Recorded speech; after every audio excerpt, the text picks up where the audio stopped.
Hello friend, welcome to this amazing platform of education tutorial channel.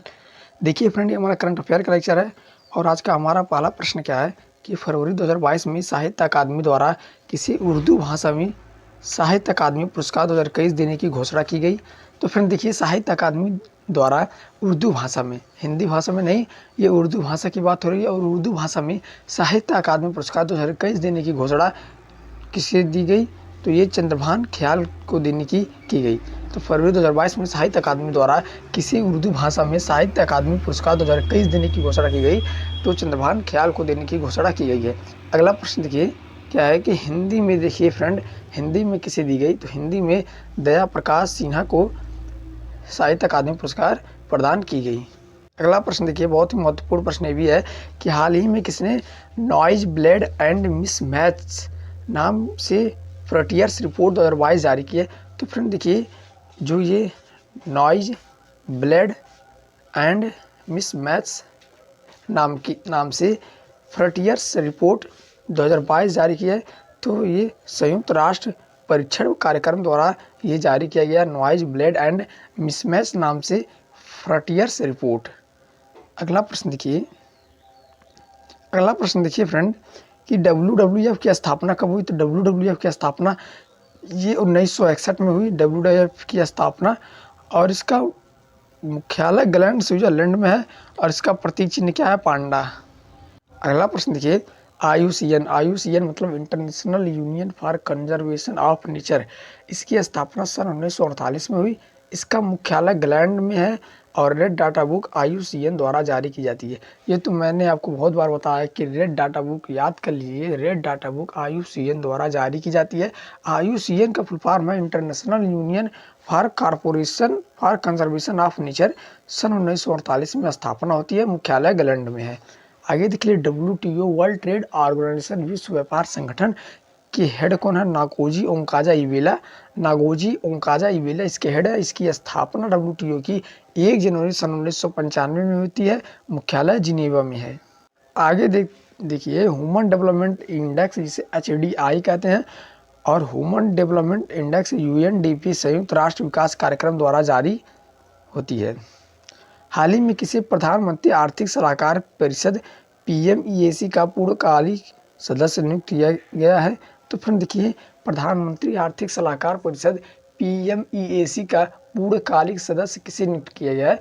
तो प्रधानमंत्री आर्थिक सलाहकार परिषद PMEAC का पूर्णकालिक सदस्य संजीव सान्याल को नियुक्त किया गया। नाम याद रखिएगा, संजीव सान्याल को प्रधानमंत्री आर्थिक सलाहकार परिषद PMEAC का पूर्णकालिक सदस्य नियुक्त किया गया है। और PMEAC के अध्यक्ष कौन है? विवेक देबरॉय।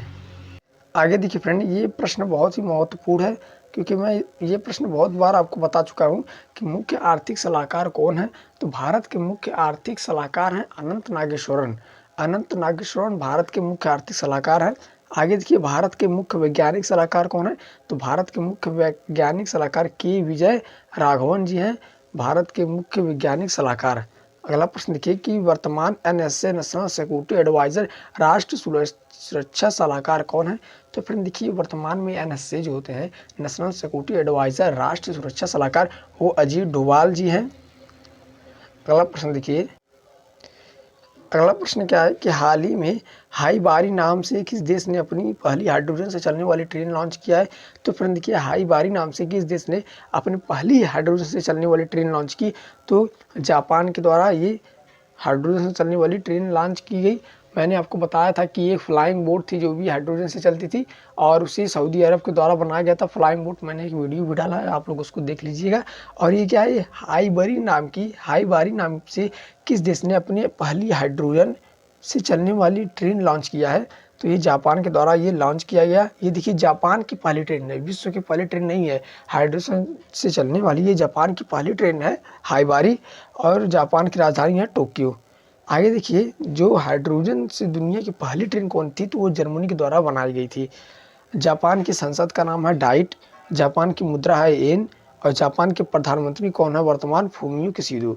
तो ये जापान की संसद का नाम देखिए डाइट है, मुद्रा येन है, प्रधानमंत्री तो पता ही है फूमियो किशिडो। आगे देखिए, समुद्री साझेदारी अभ्यास, तो ये भारत और जापान के बीच की गई समुद्री साझेदारी अभ्यास। अगला प्रश्न देखिए, बुलेट ट्रेन का पहला स्टेशन ये सूरत में स्थापित किया जाएगा। बुलेट ट्रेन का पहला स्टेशन। जापान का सुपर कंप्यूटर का नाम क्या है? बहुत ही महत्वपूर्ण प्रश्न है कि जापान के सुपर कंप्यूटर का नाम फुकागू है। भारत का सबसे नवीनतम सुपर कंप्यूटर कौन सा है? तो परम परवेगा, ये भारत का नवीनतम सुपर कंप्यूटर है। और सी डैक सुपर कंप्यूटर की संस्था है। जो CDAC है, सी डैक, वो सुपर कंप्यूटर की संस्था है। अगला प्रश्न देखिए, 20 से 26 फरवरी 2022 तक किस राज्य में खजुराहो नृत्य महोत्सव 2022 का आयोजन किया जा रहा है?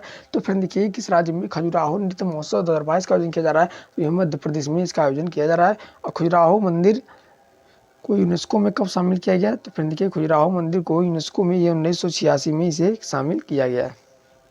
अगला प्रश्न देखिए कि बायो CNG प्लांट, एशिया का सबसे बड़ा बायो CNG प्लांट कहाँ स्थापित किया गया? तो फ्रेंड देखिए, एशिया का सबसे बड़ा बायो CNG प्लांट ये इंदौर मध्य प्रदेश में स्थापित किया गया। भीमबेटका की गुफा ये 2003 में यूनेस्को में शामिल हुई। देखिए इंदौर में और क्या हुआ, इंदौर में लता मंगेशकर संगीत अकादमी भी स्थापित की गई इंदौर मध्य प्रदेश में ही। और भीमबेटका की गुफाएं ये भी 2003 में यूनेस्को में शामिल हुई। भीमबेटका की गुफाएं ये भी मध्य प्रदेश में है। अगला प्रश्न देखिए, वायुसेना 6 से 27 मार्च 2022 तक किस देश में आयोजित एक्स कोबरा वॉरियर 2022 नामक एक युद्धाभ्यास में भाग रही है? तो फ्रेंड देखिए, भारतीय वायुसेना 6 से 27 मार्च 2022 तक किस देश में आयोजित एक्स कोबरा वॉरियर 2022 नामक एक युद्धाभ्यास से भाग ली? तो इंग्लैंड में आयोजित एक एक्स कोबरा वॉरियर 2022 नाम का युद्धाभ्यास में भारतीय वायुसेना भाग ली। आगे देखिए फ्रेंड, ईस्टर्न ब्रिज 6 ये हाल ही में चर्चा में रहा। ईस्टर्न ब्रिज 6 ये क्या है? तो ये एक्सरसाइज है भारत और ओमान के बीच में, जो कि जोधपुर राजस्थान में आयोजित होगा। एक्सरसाइज कोंकण, एक्सरसाइज कोंकण ये देखिए भारत और इंग्लैंड के बीच में युद्धाभ्यास है, एक्सरसाइज कोंकण। अगला प्रश्न देखिए कि फरवरी 2022 में शिक्षा मंत्रालय ने साधन समेधा छात्रवृत्ति NMSS को कितने साल की अधिक अवधि के लिए जारी रखने की मंजूरी दी है? तो फ्रेंड देखिए, भारत सरकार द्वारा शिक्षा मंत्रालय ने राष्ट्रीय साधन समेधा छात्रवृत्ति NMMSS को कितने साल के अधिक के लिए अवधि के लिए मंजूरी दी है? तो 5 साल अवधि के लिए जारी रखने के लिए मंजूरी दी गई। अगला प्रश्न देखिए कि विश्व पेंगोलिन दिवस तो फरवरी माह के तीसरे शनिवार को मनाया जाता है। विश्व पेंगोलिन दिवस 2022 में 19 फरवरी को मनाया गया विश्व पेंगोलिन दिवस। अगला प्रश्न देखिए कि राष्ट्रीय महिला दिवस या फिर विश्व रेडियो दिवस, तो राष्ट्रीय महिला दिवस भी 13 फरवरी को मनाया जाता है। विश्व रेडियो दिवस भी ये 13 फरवरी को ही मनाया जाता है। अगला प्रश्न देखिए कि हाल ही में किस देश ने सीडोम नौसेना वायुसेना प्रणाली का परीक्षण किया है? तो हाल ही में किस देश ने सीडोम नौसेना वायु रक्षा प्रणाली का परीक्षण किया है? तो ये सीडोम जो नौसेना वायु रक्षा प्रणाली है वो इजराइल के द्वारा जारी किया गया है। भूमध्य सागर में सुरक्षा करेगा ये। अगला प्रश्न देखिए, 22 फरवरी 2022 को किसने विज्ञान सर्वोत्तम पूज्यते कार्यक्रम का उद्घाटन किया है? तो ये जो विज्ञान है सर्वोत्तम पूज्यते कार्यक्रम का उद्घाटन ये रामनाथ कोविंद के द्वारा किया गया। थैंक यू फ्रेंड, मिलते हैं नेक्स्ट वीडियो में।